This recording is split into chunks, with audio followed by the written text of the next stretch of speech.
Hello, hello. I am hoping that this is working. Um,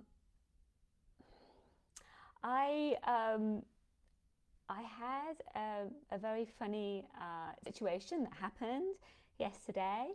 I I think I replied to Sandy in the comments to say that yesterday, normally, if you know me, I pretty much always start on time. But yesterday, I was all there, ready, go, and I just could not get Facebook Live to work. It was like, it just didn't seem to be working. So, in the end, I did get it to work, but that took me about 10-15 minutes. So, apologies if you were waiting around and you were wondering, where's Chloe? Well, I was really trying to get in, but it just wasn't working. But not only that, that as I was going live and I actually got it to work, from my end, it looked like no one was watching. So, like, there was no viewers, there was no comments, no one was there. It was like, as far as I was concerned, I was speaking to an empty room. And this is actually something I just want to kind of share a little bit about, because I feel it's so part of these codes that we're going into next year, is that one of the major reasons why I am doing these 4 days is for me. Literally, it's for me. So when I was like seeing that, oh, well, there's no one there, there's no comments, you know what, I could have just said, you know what, I'll reschedule, we'll do it another time, get it all to work. But instead, in my head, right at the beginning, I was saying, no, Chloe, this is for me to anchor what I need to anchor within myself. And I am grateful to be able to have that opportunity, because it kind of like focuses me into a particular like point in time and space to actually do the goddamn thing, right? To actually do it, to anchor it, to be that. And what does it matter if nobody's watching? What does that matter? What matters is it matters to me in the fact that I'm just doing it. And it was then just trusting that through that quantum coherence, which I will talk more about in the next 2 upcoming sessions, is that at some point in space and time, somebody will hear it. It will have some sort of impact. So whilst I was sharing what I was sharing, I was literally going into that quantum coherence, knowing that and feeling that there was this ripple effect occurring in the present moment. Now, the really interesting thing was that actually people were watching it. It were like, I think there was about 40 people on live, lots of comments. So there I was, seeing that there was no one there, but yet really being in the place that my words and what it is I'm wanting to share will touch people. And it doesn't matter actually at what point, but I just was feeling it impacting and touching people and creating resonance for people and supporting people to shift their frequency, however they needed to shift their frequency from whatever I was sharing. And actually that was exactly what was happening in the moment. So I just think that's such a beautiful, it's a really beautiful in the moment example, how what you do in the way that you do it, in the energy that you do it, is always having a ripple effect. And I noticed this very strongly this morning. I did a download for those inside of my emergence container, and it was from a dream that I had last night, and it was actually about one of the ways of how to navigate the energy for 2026 because of the Wheel of Fortune, because there's so much moving forwards energy like in our environment, right? And how do we ride that wave? The best way to navigate and ride that wave. And it was all to do about making choices in the moment and then following through with those choices. And then as I was explaining all of this and sharing this awareness that I'd had, this download, suddenly this huge flock of I think it was not jackdaws, rooks, because we do have a rookery here on our land, but this was in the field opposite there, and a whole load of these, I call that they're all part of the ravens, I call them ravens, flew. There must be about 20 or 30 of them, just flew straight across from me and landed in the tree. And often when I see ravens or any of the raven family birds, to me, that's the magic. Like, that's saying you're in the magic, you're in the flow, or it's saying open up because there's a message coming through for you. There's something coming through for you. And to me, it was the confirmation of what I was sharing, because what I was sharing was one about the choices, but also about if you're waiting for the universe to show you signs, you've kind of halted and got a bit of stuck. It's like the universe responds to you. So it's almost like you need to go first and the universe will respond, which is exactly what I did this morning. I had the download. It was like, well, should I share this or should I not share it? And I just got the hit, I need to share it. So I shared it, even though it didn't necessarily, there was no real reason to share it, but it just was come from within me. And then I got the validation afterwards, like the universe then responded once I'd got the alignment. I got yes, it's a yes, off I go and share. But just imagine if I thought, well, you know what, I'm not sure if I'm going, if to share this or not.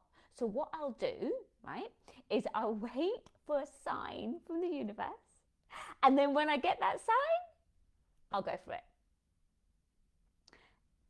Do you see there's a massive, massive difference between the two? It's subtle, but it's a massive, massive difference. Okay, so I just want to say that I've got the same issue as I did last time. As far as I can see, there is no viewers and no comments. I can't see any comments, no comments coming up at all. So what I'm going to do, I am just going to carry on, right? I'm going to carry on. But know that I will come back like I did yesterday, later on, when I've got some space, when I'm off this live stream, and I will reply to you, right?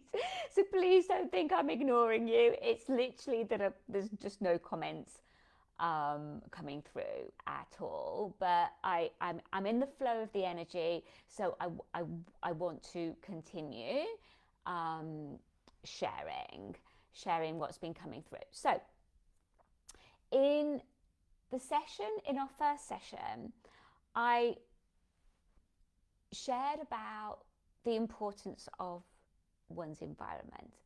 I was walking around this morning with the dogs and letting out the ducks and the geese and the chicken and the guinea fowl. I what came to me was, because of the land, we've planted about 1,000 trees on the land here. And recently, only in the last, I think it was last week, we planted another 200 trees. So they're literally just whips. So a whip is just like a single stalk, and then you protect it like with a sort of inner tube, a tube and a stake, because it's very, very susceptible to deer nibbling at it, which we have a lot of muntjac around here, rabbits eating at it, and then it kills it. So for the first at least few years, they live in these little tubes which act as greenhouses, that enables, you still get all the nourishment, but protects them from external forces. And so I was walking around looking at all these plants that we planted, and again it reminded me of just the concept of planting something. So let's think of like an acorn. So you plant an acorn, but it needs to be planted in the right environment. If it's not in the right environment, it won't survive. It won't survive. Or if it's not in the right environment, and here I think about rhododendrons. I don't know if you know anything about rhododendrons. It makes me sound like I know loads about plants. I don't. But with rhododendrons, they need an acidic soil. So if they don't have an acidic soil, they're not going to flourish.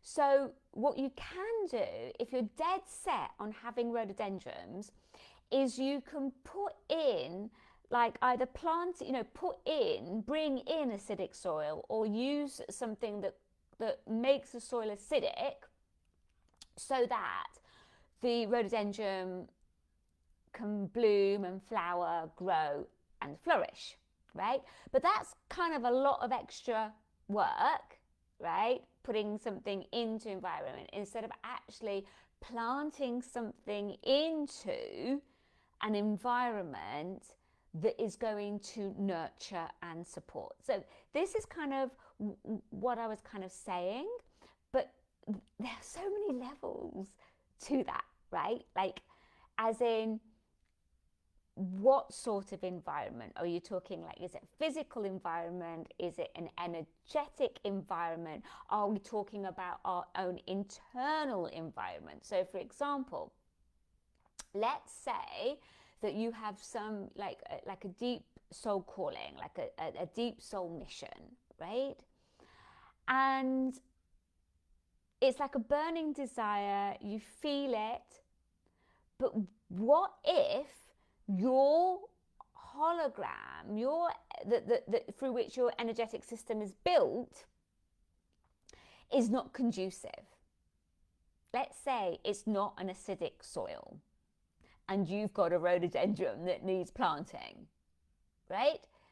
So if it's not acidic soil and you plant your intentions, this deep soul calling that you've got into this environment that hasn't got the acidic soil, it's not going to flourish. It can't flourish, right? Because the environment, what's nourishing it, what's looking that's going to enable it to grow and bloom, is not the right ingredients. Not the right ingredients. So absolutely, we could look at that as your physical environment, but let's now look at your internal energetics around that, right? The internal energetics that are going to support you to move forward on your ascension journey, to co-create with your higher self, with your higher soul, to manifest your new earth vision, your new earth reality, right? So this session is all about those internal energetics, which are so important. Now, just because you have a certain internal energetic, bearing in mind that that internal energetic will most likely be fed through societal patterning, the collective patterning from your childhood, and also patterning that you've like brought through over lifetimes that you have not resolved, stuff within yourself that you've not resolved.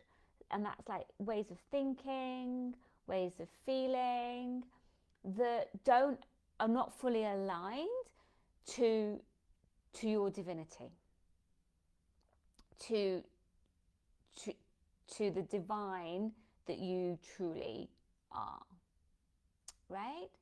So that's what this sessions I want to share in this session is what I call foundational energetics. So the way I talk about this is like you've got foundational energetics and quantum energetics, of which create our kind of energy system. And if you look at us as I said in the session before, physical, emotional, mental, and spiritual. Now, the spiritual aspect is what goes within what I call the quantum energetics, and that has a very, very specific set of technology, including light body technology, including grid technology, including Merkaba technology. This is all the technology of your light body. And to be able to really tap in and work with that technology, there's a huge amount of activations and openings that have to happen, especially in your higher chakras, for this technology to come more and more on board, including working with your third eye, but actually going even deeper and working with your fourth eye, because it's a whole different way of being, of seeing, and of sensing, right? And to me, that's what I would call the quantum energetics. That's really what I call the spiritual technology. Now, remember that the Aquarian codes is technology. That's a big part of the Aquarian codes, okay? But there's like artificial technology, and there's all of that that's going on, and that's taking like quantum leaps in that. But there's also spiritual technology as well. Also the spiritual technology.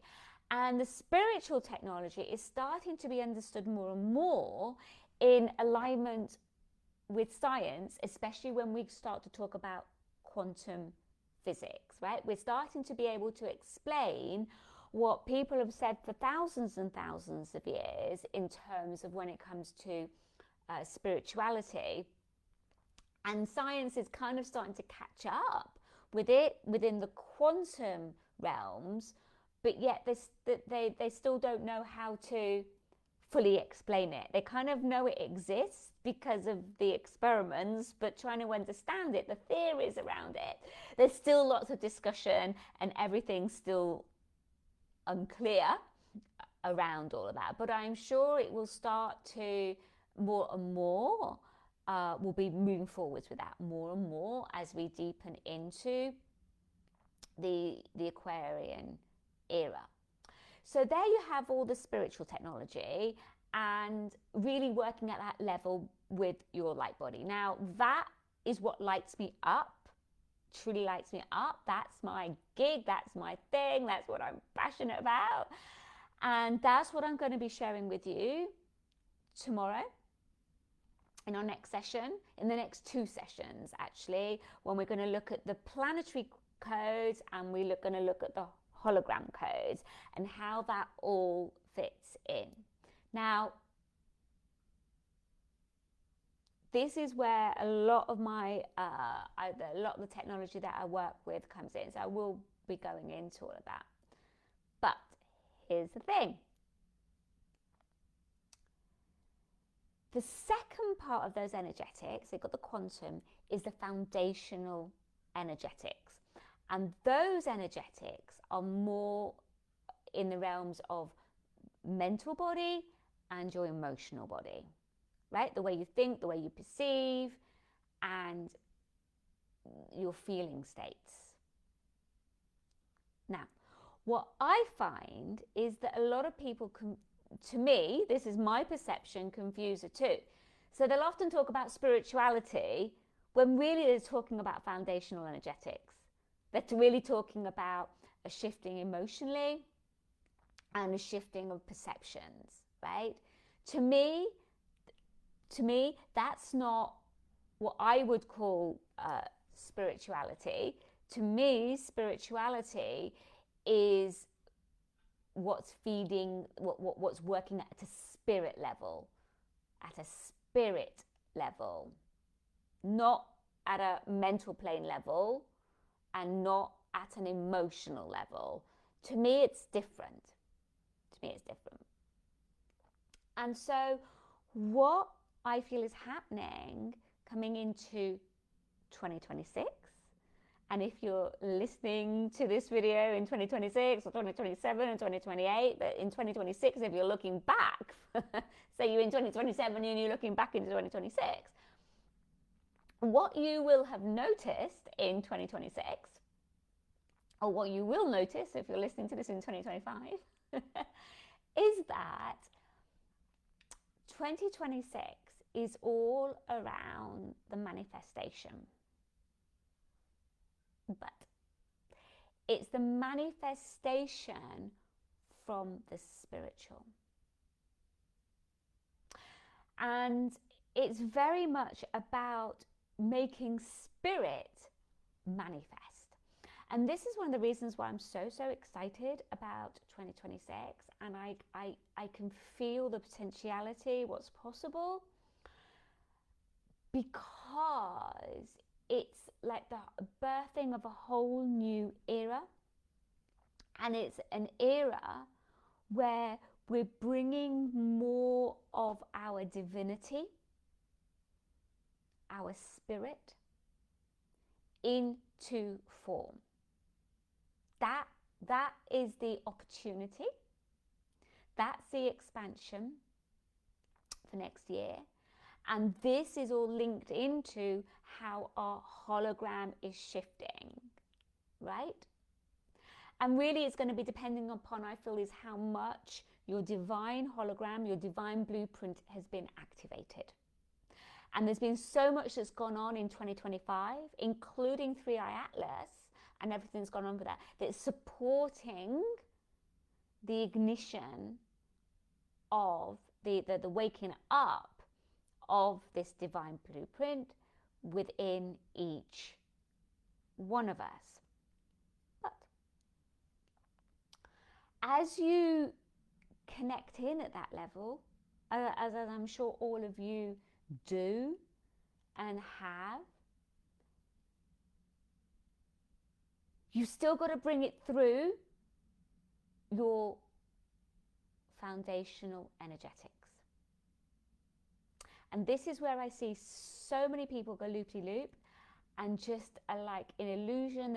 They're ungrounded, they're off the planet. They're like, it's like their spiritual life does not match their reality. And this is because they're staying in the spiritual realms, but it's not translating into form. And it's not translating into form because they're not doing the inner work around the foundational energetics. So, I would say probably especially for me, last year was a massive dark night of the soul. But to even get to that point, I was having a lead up. It was leading up. So each year it was getting a little bit more, as I'm sure a lot of you kind of have experienced that since 2020. It's I call 2020 like the destiny decade. And so there's been so much clearing and releasing. And this culminated for me in a very, very profound, dark night of the soul, where I was going through a massive, massive, like, inner collapse around, around how my life had been structured up until that point. And then that structure collapsed. So that structure gave me a lot of things. It gave me a sense of belonging. It gave me a sense of security. It gave me a sense of feeling safe on so many levels. Like it made me feel safe physically. It made me feel safe when it came to, you know, my own spiritual technology and you know, my spirituality. And all of that collapsed. Now, it collapsed because I made the decision for that to happen, because I got guided. It was actually, I remember I was just sitting right there, and I was like, I just knew something wasn't right. Stuff had been playing out, and stuff wasn't right. And I was trying to, you know, trying to find the wood from the trees, as it were. I was trying to shift through what was really going on. I was trying to see beyond the illusion and go deep into the depths of me and understand really what was going on, but also trying to understand what I really wanted. And it becoming increasingly aware of the fact that I didn't want to be doing this thing anymore that I was doing, right? But because of everything that it gave me, I had just carried on doing it. And it felt the right thing to do. You know, it felt like it was my devotion. It just felt the right thing, and it satisfied a part of me until it didn't. And then once it started not to anymore, that's when I started to question. And that was just me evolving. It was like that container, it's like I had outgrown that. My way to evolve meant not being inside that container anymore, basically. For my evolutionary growth, it was important that I left. And I remember sitting there one day, and I just could feel this incredible energy. And I could feel like I was kind of being told, you can no longer be nestled inside another system, like something else. And you know, there's Russian dolls. You know the Russian dolls where there's like, you got the little baby one, and then the next one, and the next one, and the next one. I used to love those as a kid, and you kind of, you know, I think you just twist it off, didn't you? And then there's another one, and you twist off another one, and each one was like absolutely identical to the other one, but just bigger or smaller, depending on which one you got. And that was the imagery I got. It's like, I cannot do that anymore. It's not part of, for me, my evolutionary growth. Right? And this is nothing to do with the system I was in. It's nothing to do with that. It was to do with my own personal growth. And for me to step into my next level, that was what was required, because I couldn't be nested in that way anymore. And so as I came out of that, I thought, oh my goodness, I'm going to have to leave. And so that's what I did. I literally left and left it all behind. Now, this is something that I had devoted 20 years of my life. Like, and I mean, when I mean devoted, like when I go in, I go all in. Because it feels right, and that's just who I am. I committed my heart, I committed my soul, I committed everything to that, because that's what felt right at the time. And it supported me so much at the time. But just like so many things, what at one point supports you then becomes your cage. And it had got to the point that I'd hit the boundaries and I needed to move beyond for me to grow, to stretch myself, to evolve. Now, what then happened was that every single reason why I was in that system, all of that came up. So I was like some sort of ship without an anchor. I was like out there in the oceans. It was a storm, blowing a storm.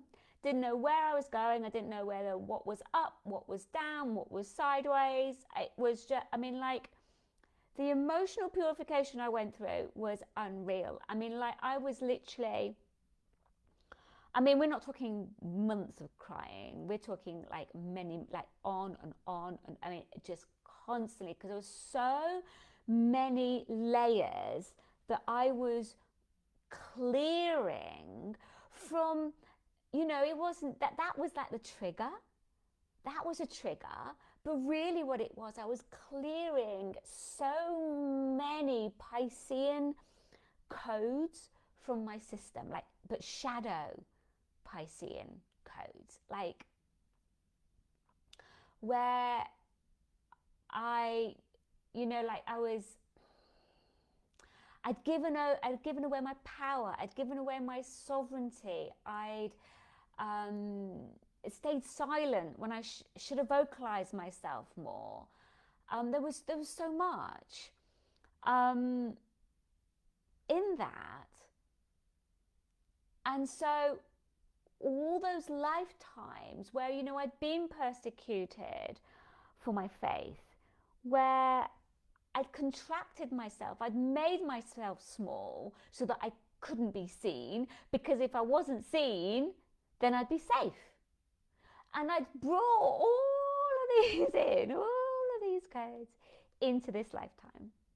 And me leaving that system finally gave me the opportunity to connect to all of those foundational energetics, all of those deep, it's very subconscious, right?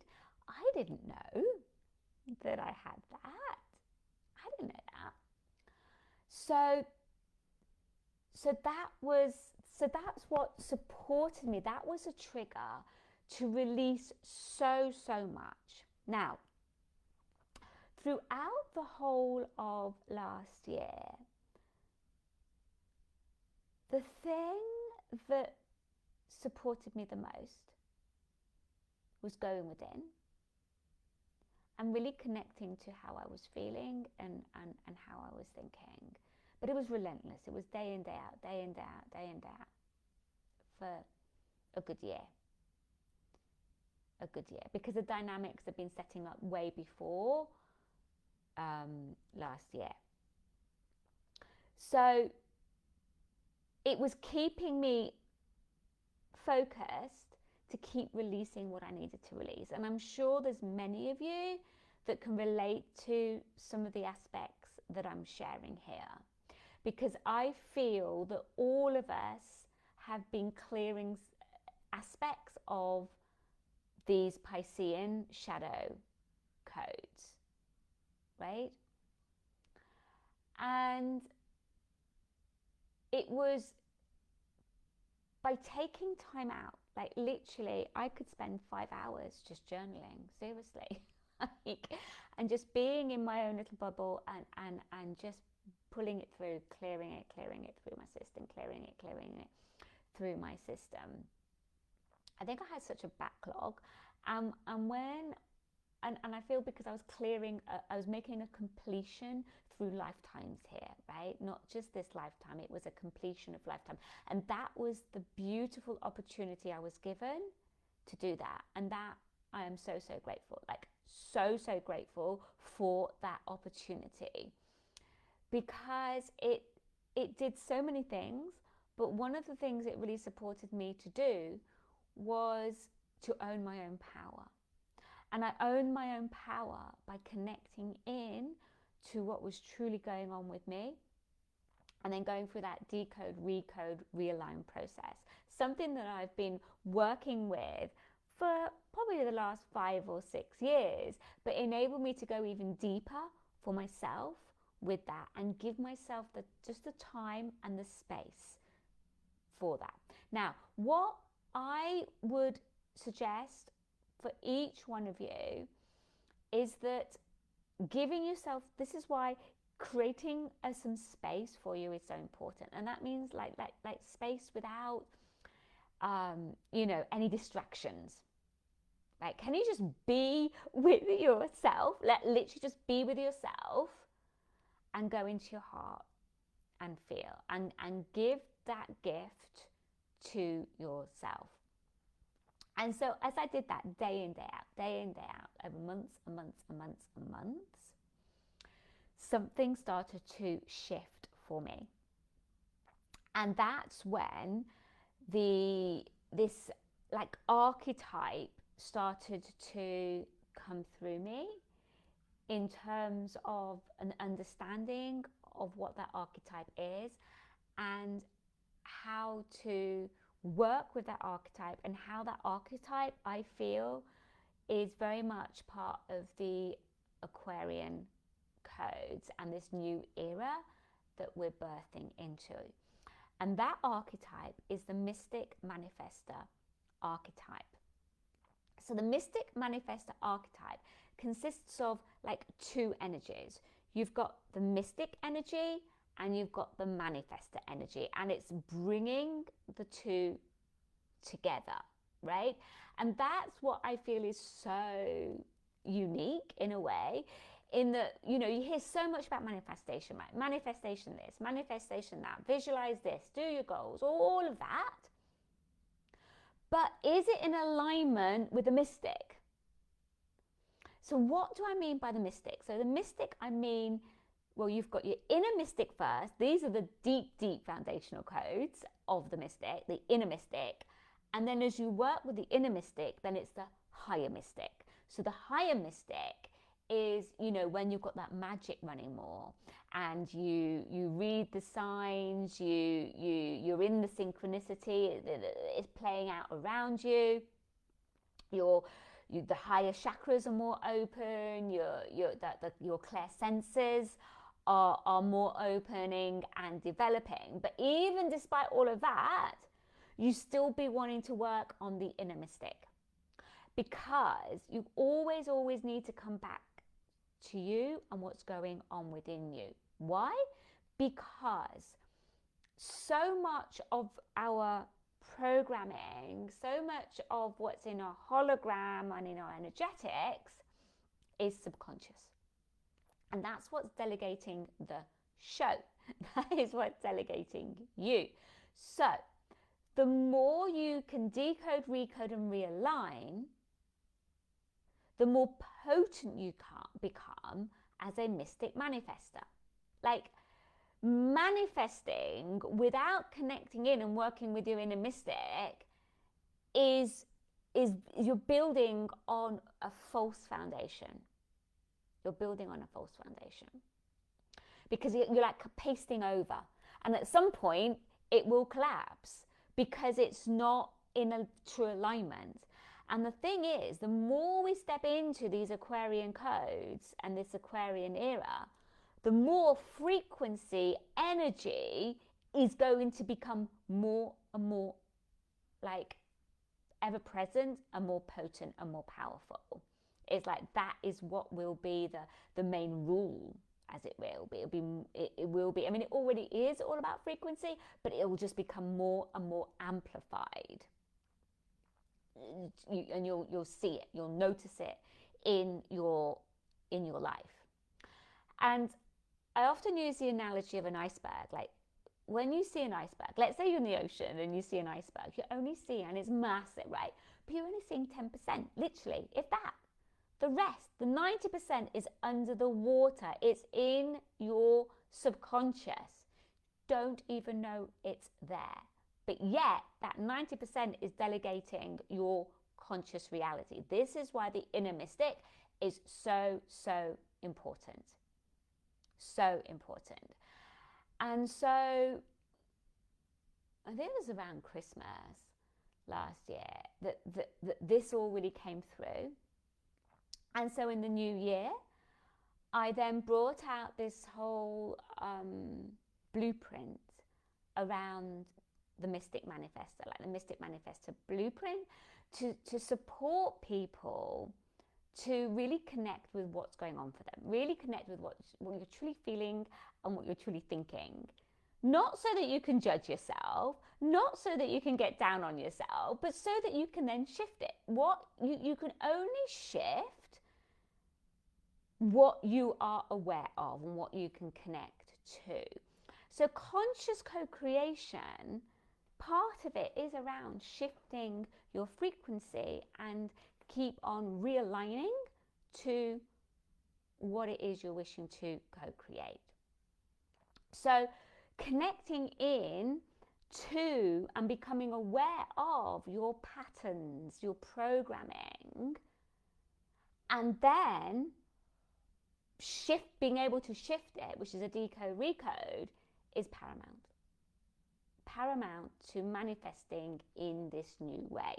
So the manifestation is not just bringing the invisible into the visible, it's co-creating with the divine to bring the divine into the visible, into form, which is again why I talk about the Mystic Manifester.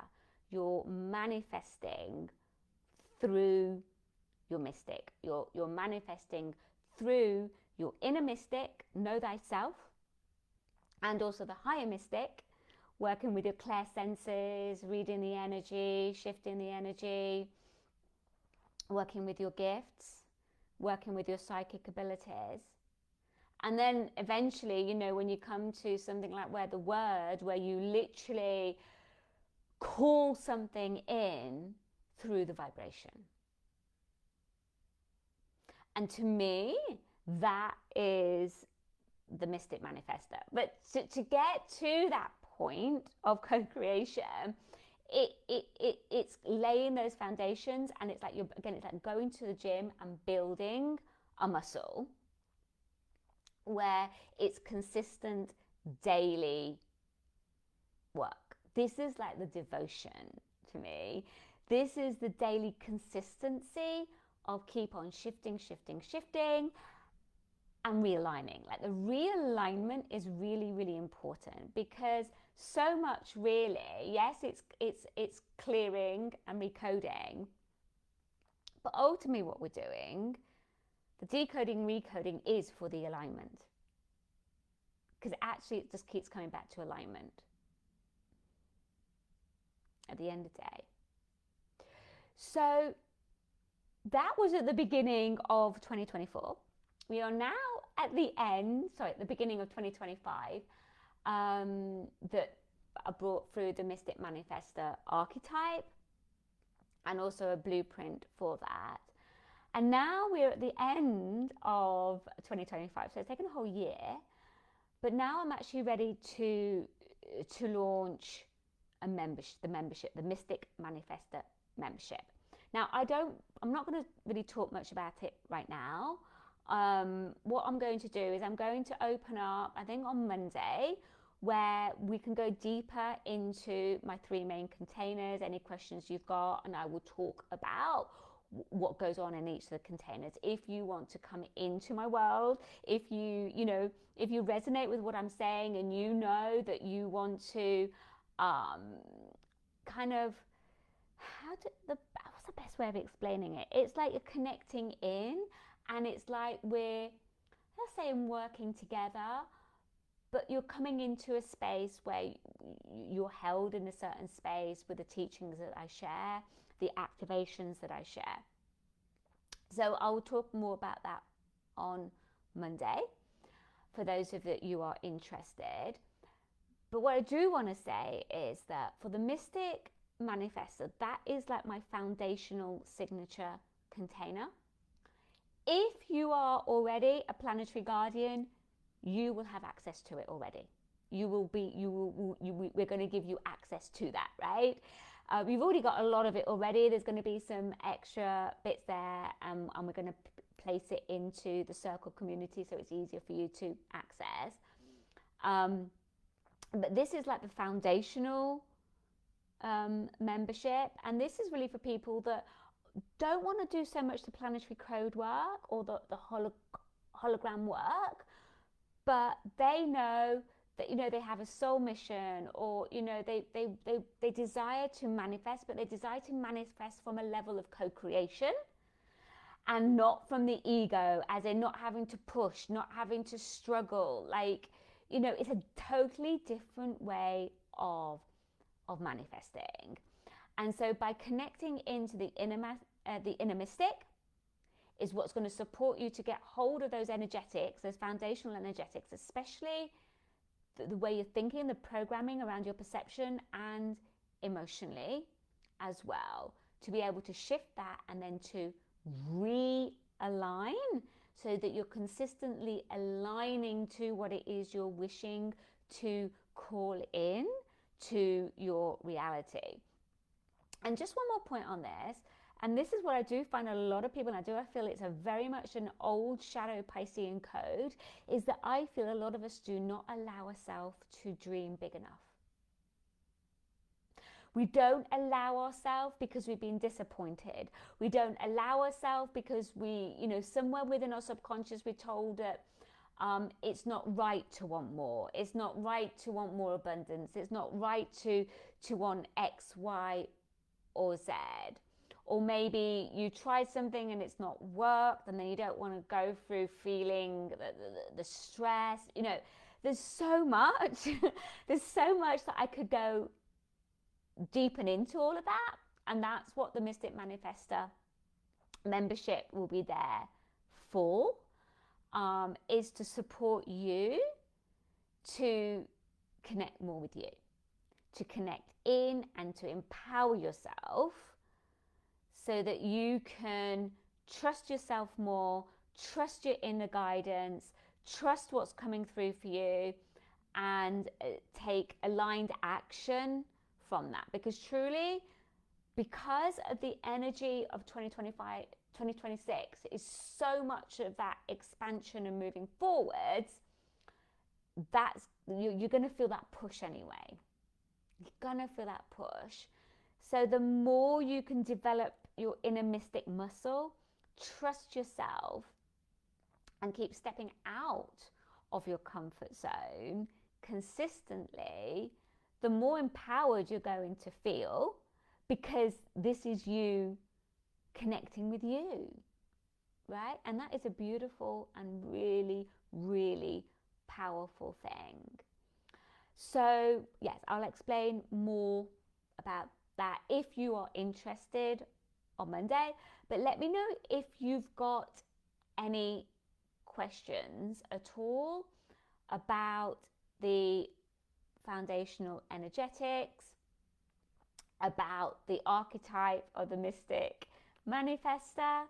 I'm just looking at the time. I need to shoot. Milo, my son, is going to on a cross-country run. He's in a race cross-country. They have one every year. So I just need to get off the call, put my socks on, put my shoes and wellies on because it's pouring down with rain here, and go and see him. Like I said, I can't see any comments, but I will come back to the feed.